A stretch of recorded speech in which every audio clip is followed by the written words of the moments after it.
हमने वृंदावन और बरसाने की होली के बारे में हमेशा ही सुना है, लेकिन आपको पता है कि आपके शहर लखनऊ में भी वैसे ही होली का आनंद मिल सकता है? पूछे कहाँ पर? कहाँ पर? यहाँ चौक की गलियों में, गलियों से होते हुए सीधे हम पहुंचेंगे गोकुलनाथ मंदिर में, और वहाँ पे आपको आज सबसे बढ़िया होली यानी कि फूलों की होली का आनंद मिलेगा। आप देखना चाहते हैं हमारे साथ?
मैं राधे को दास, जन्म जन्म मोहिनी जियो वृंदावन में वास।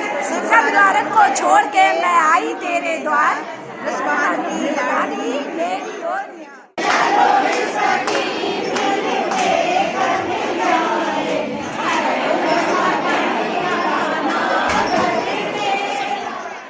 पुरानी है, 500 वर्ष पुरानी है, क्योंकि यहाँ पे ये हवेलियाँ आपको लखनऊ में ऐसी 6 हवेलियाँ मिलेंगी जी, जो जिसमें ये ना हवेलियाँ क्यों कहा जाता है, पहले तो आप यही सुनिए। हाँ, मंदिर और हवेली में डिफरेंस ये है कि मंदिर में आप एक मूर्ति स्थापित करते हैं और वो उनकी पूजा अर्चना होती है, पर ये हवेलियाँ हैं, यहाँ पे जो भी ठाकुर जी विराजमान हैं इनकी सेवा उसी भाव से होती है जैसे एक राजकुमार की सेवा होती है। यहाँ पे इस मंदिर के अंदर में ही ठाकुर जी की स्नान व्यवस्था, शयन व्यवस्था और इनका जो भोजन की व्यवस्था है, ये सब अंदर ही मार्ग में बनाई जाती है। ये पुष्टि मार्गी मंदिर कहे जाते हैं।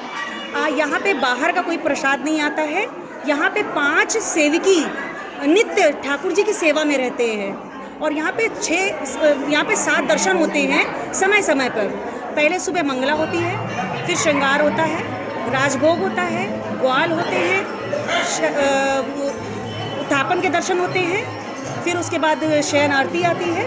इस तरह करके हमारे कई दर्शन हैं। रूप आया हुआ है, ये गोकुलनाथ जी से लाया हुआ है। माता जी थी, उन्होंने कुड़िया घाट पे महाराज श्री वगैरह आए थे, तो उनकी यात्रा मतलब वो यात्रा पर निकले हुए थे। हाँ, सब लोग इनसे वार्ता कर रहे, सब कर रहे, तो उन्होंने माता जी को देखा। माता जी बहुत ध्यान से, लगन से सुन रही थी, तो उन्होंने कहा, माता जी यहाँ सब तो अच्छा है, पर यहाँ पे कोई ऐसा मंदिर नहीं है जहाँ पे ठाकुर जी की पुष्टि की सेवा होती हो।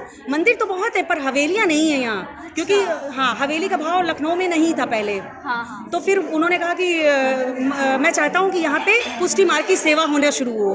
तो उन्होंने, माता ने अपना ये जो घर था, ये उन्होंने ठाकुर जी के निमित्त कर दिया। लखनऊ की 6 हवेलियों में ये सबसे हवेली पुरानी है, सबसे पुरानी हवेली है जी।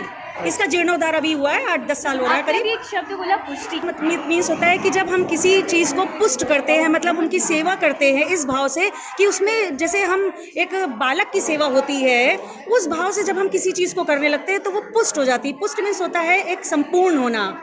तो पुष्ट मार्ग इसीलिए कहा जाता है क्योंकि यहाँ पे ठाकुर जी की सेवा उसी तरह से होती है जैसे हम अपने घर में बच्चों की सेवा करते हैं। नित्य उनको सुबह उठाना, उन्हें ब्रेकफास्ट देना, उन्हें लंच कराना, इस तरह की सेवा ये है कि यहाँ पे सुबह के समय जैसे हमारे यहाँ लंच होता है, वैसे ही ठाकुर जी में भी ऐसी सामग्री आती है, दाल चावल रोटी ये सब आता है। पर ठाकुर जी की विशेष, जैसे आप आते हैं, कई तरह की मिठाइयाँ हैं, वो ठाकुर जी के शाम के भोग में आती हैं, और लड्डू है, ठौर है, मोहन थाल की बर्फी है, ये विशेष है। और सर्दियों में क्या होता है कि ये केसर वगैरह का इस्तेमाल बहुत होने लगता है। केसर यहाँ पे इस तरह से सेवा होती है जैसे साक्षात परम ठाकुर जी हमारे विराजमान है। वो मन में जब कृष्ण हो और होठों पर राधा नाम, तो हर स्थान ब्रजभूमि लगे और हर धाम श्री वृंदावन धाम। स्थान चाहे जो भी हो, अगर मन में कृष्ण है तो हर जगह वृंदावन है। फिर भी कभी ब्रजभूमि की याद सताए और आप जा ना पाए, तो यहाँ श्री गोकुलनाथ जी से आकर अपने मन की बात कह देना। विश्वास कीजिए, पूरा गोकुल यहीं पाएंगे आप, अपने शहर लखनऊ में।